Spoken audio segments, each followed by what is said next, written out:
One was for Godfrey, and he collided with Ederson in a sort of one-on-one after the ball broke for him, and the other was a shot from Harrison. City really haven't broken Everton down. Haaland had a header, but it was a very difficult one, and he cushioned it well off target. So at half-time at the Etihad Stadium, it is City 0, Everton 0. Well, let's go back to the studio, and we can join Shaun, Wright-Phillips, Richard Dunne and Ellard. Thank you, Ellie. Well, quite the frustrating first half, particularly after we've hyped up how much Manchester City love scoring against Everton, how good the home record is here at the Etihad Stadium against a team you can see coming into the tunnel in their pink shirts. Richard, like we said, quite the frustrating first half. Is that what you expected to see? Everton are a difficult side to break down. They've made themselves... They need to get points to try and recoup those 10 that got taken away from them. So they've made themselves very difficult to beat, and against most teams in the Premier League, they've given them a match. We look at Everton, like I said before, from the league table point of view and think they're a bottom 3 team, but they're not. They're a mid-table side, and they're full of experience and full of good organisation with the manager, what he does to them. And yeah, it's been as awkward as I would have expected. And I think over a period of the 90 minutes, they start to lose concentration, the spaces will start to open, and it's just a case for City just to be patient. Shaun, what will the manager think of the football that he's seen from Manchester City today? Keep going. I think they've controlled the game in pretty much every aspect. Every little transition that Everton have had, they've limited them to not having clean efforts on target, which they've gone over or wide, and they've defended those sides well. So in terms of that part, they know they're safe and secure there. They just need to keep probing, because like Dunne said, the longer the game goes on, the harder it is to concentrate with fatigue, because they're not having the ball, they're not keeping the ball. And when they do get the ball, they give it back to City, and City send another wave and attacks through. But the chance will come. We just saw one, which obviously Tarkowski blocked. So there will be more chances in the game. We've had a really good view of Jeremy Doku down on the side just below us. He's been a bit of a bright spark in this game.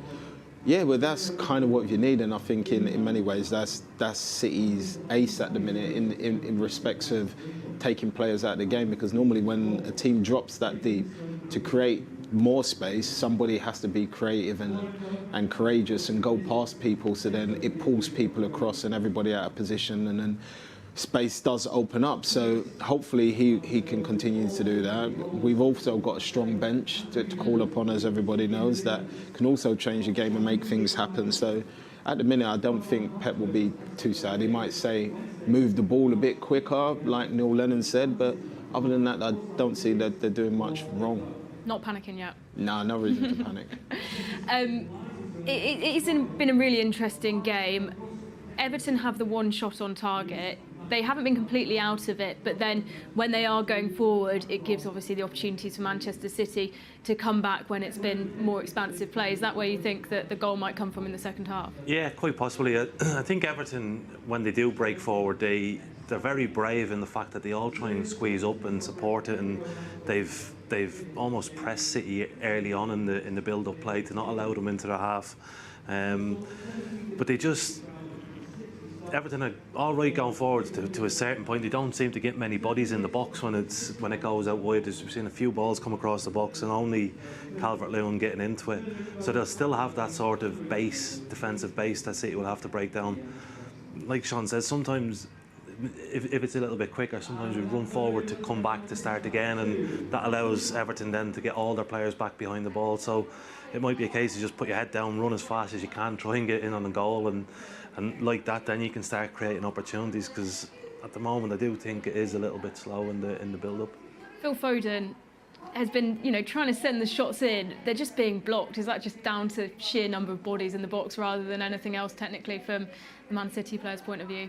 From the City point of view, I think everything on that side's done correctly. I think, but Everton have just defended it well. Their bodies and their defenders are in the right positions to allow the time to block those shots. Once Phil's has obviously gone past his man, it seems like all the defenders are shuffling at the right time and putting ourselves in the way. But that is effectively what we need. It just one of those shots, and I think he did it at Goodison Park, where he took a screamer of a shot on his left foot and it flies in, and then the game's completely changed because the game becomes more open. What we don't want is Everton to go one up because we've already seen how stubborn they are at breaking down now. And if you give them a goal, they're going to be even more stubborn because now they're hanging on to something a lot more precious than, say, a 0-0. They're hanging on to 3 points there. So we need to keep defending the way we are and keep probing and creating the half chances and the chances that we are. Someone who's done a lot of probing, someone who you thought would be the first on the score sheet, Erling Haaland. He's had the headers, he's got himself in good positions, but just going off in the wrong direction. Is that just down to sharpness at the moment? Yeah, you can put it a bit down to that. Just sometimes, I shouldn't really talk too much because I was terrible at headering the ball anyway, but in general, I think headering is one of the hardest things to do, especially in the box and trying to get it on target, because there's a lot to do with timing, making sure your run's right, getting over the ball and controlling, keeping your eyes open when you headed the ball. Dunne said he never used to keep his eyes open when he headed the ball. but yeah, so there's a lot that comes into it, but he's done really nice things within the game because we know there isn't a lot of room. He's come short, he's linked up play, he set a chance or a move on the way, which we could have possibly scored from, but Everton get back and regroup really quickly. So he's still playing his part, and I still think there's chances for him to come, and I know he'll believe that as well. Richard, do you think City might be mulling over the missed chances from those series of, was it four corners at the end of the game? Yeah, there comes periods in the game where you think, when will City get on top? And maybe that was the start of it, where they started to create opportunities, create a little bit of panic in the Everton defence. And if they can continue that in the second half, I still see there'll be goals for City.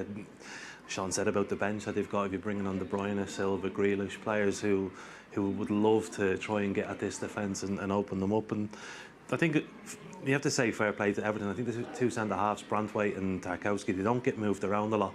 They just stay in the middle of the goal almost, around that 6-yard box, and they've cleared a lot of crosses that have come in. They've just taken away. They've been forced to react and stuff. So it's real tough task. But normal teams, when you watch it, you go, well, how do you do this? How are you going to break this down? When you watch City, you know they'll find a way. They've done it so often. There might be a small tweak at half-time from the manager with possibly Stones coming into that midfield instead of Akanji, but there'll be a way, and 9 times out of 10 City find it.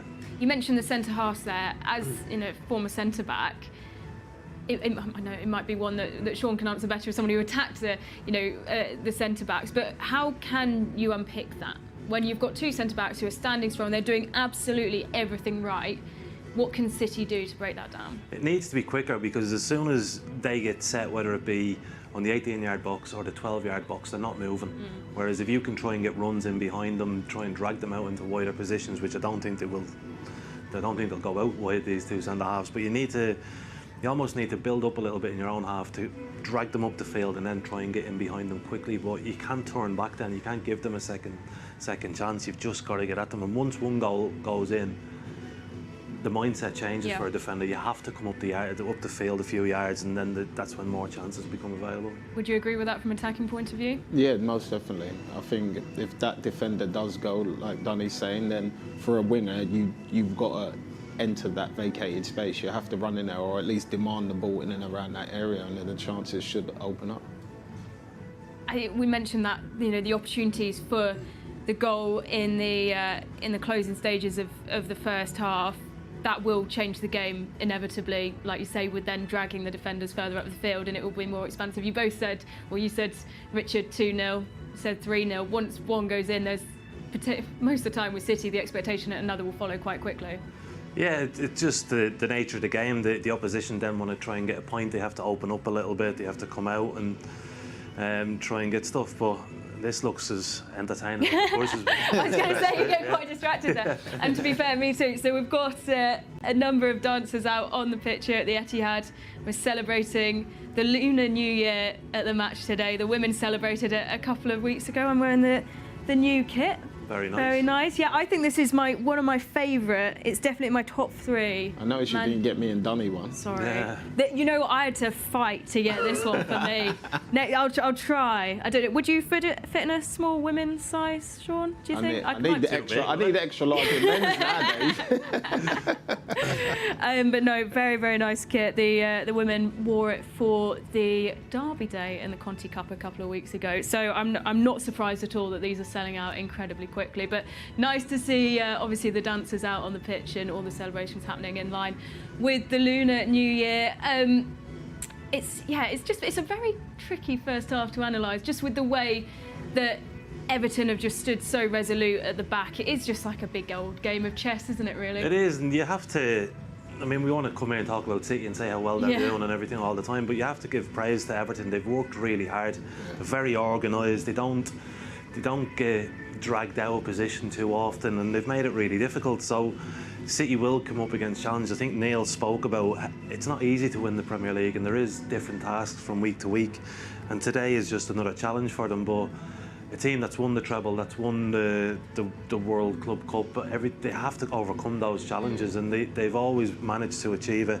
So yeah, it's not exactly what we want to see, but it's a test and it's a challenge, and I still believe there's certainly the players and the quality within the squad that they will open it up, and hopefully they'll take the chances. But it's just, we don't want to be patient, but sometimes you have to be. Yeah, the quality within the squad, Shaun, it's a stacked bench. A lot of that in mind. We're giving players rest before the trip to Copenhagen, the round of 16 in the Champions League on Tuesday night. How long until Pep makes some changes in the second half? I would honestly say 65, 60 minutes is normally when around about. He normally tends to make his changes, but like there's a lot to choose from, and a lot of those players come on can unlock stubborn defences, and at the minute, for whatever reason, not through the lack of it, because there have been half chances and Akanji had a good chance, so we have in many ways unlocked it, but we just haven't had that finished product on the end of what we've just unlocked. So I think you'll give them time to try and do that, because if you're resting those players, whether you're resting them or this is the team for this game, you'll give this team time to try and win the game, because you obviously believed in them to start with. So it'd be interesting to see how they continue, because you know what Pep's like, there'll be something that he's tweaked or changed or seen. So no rash decisions from a team selection point of view at half-time. Not likely to see Kevin De Bruyne coming on at the break. I'd be surprised. I don't recall him ever making a sub at half-time, or hardly ever in his whole time here.